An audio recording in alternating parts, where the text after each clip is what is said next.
வைகாசி விசாகம் நம் முருகப்பெருமானுடைய அவதார திருநாள். அதுபோல் வைகாசி அனுஷம் காஞ்சி மகா பெரியவரின் அவதார திருநாளாகும். பெரியவரின் அருள்வாக்கை கேட்போம். காதிலே விழறதை எல்லாம் மனசுக்குள்ள தங்க விடக்கூடாது. அப்புறம் கால்களை அந்த இடத்துக்கு போன்னு மனசு துரத்தும். கண் அந்த காட்சிகளுக்காக அலையும். நாசி வாசனை பிடிக்கும். வாய் கட்டுப்பாடு இல்லாமல் உளரும். இதனாலே லோக வாழ்க்கைக்கு ஒத்துவராத சங்கடங்கள் எல்லாம் வந்து சேரும். மந்தையிலே மாடுகள் இஷ்டத்துக்கு மேயக்கூடாது. அப்புறம் புலி சிங்கம் வந்து இரையாக்கி கொண்டு விடாதா?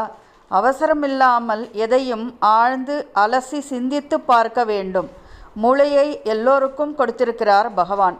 அதை விருத்தி பண்ணணும். நல்லவா பேசுகிறதையெல்லாம் தேடி தேடி போய் கேட்கணும். நான் படித்தாச்சு, எனக்கு எல்லாம் தெரியுங்கிற நினப்பு வராமல் தடுக்கணும். அரணிக்கட்டையை கடைஞ்சா நெருப்பு வரும். சிக்கிமுக்கி கல்லை உரசினா அக்னி கிடைக்கும். அக்னியில் என்ன போட்டாலும் காணாமல் போயிடும். அழுக்கு வஸ்துவை எரிக்கிறதுனாலே அக்னி அசுத்தப்படுறதில்லை. அறிவை வளர்த்துக்கிறதுல அக்னி மாறி இருக்கணும். ஜெய ஜெயசங்கர ஹரஹர சங்கர, காஞ்சி சங்கர, காமாட்சி சங்கர. அன்பர்களே, ஒவ்வொரு மாதமும் காஞ்சி காமகோடி பீடத்தில் அனுஷ நட்சத்திரத்தில் விசேஷ அபிஷேக ஆராதனைகள் நடைபெறும்.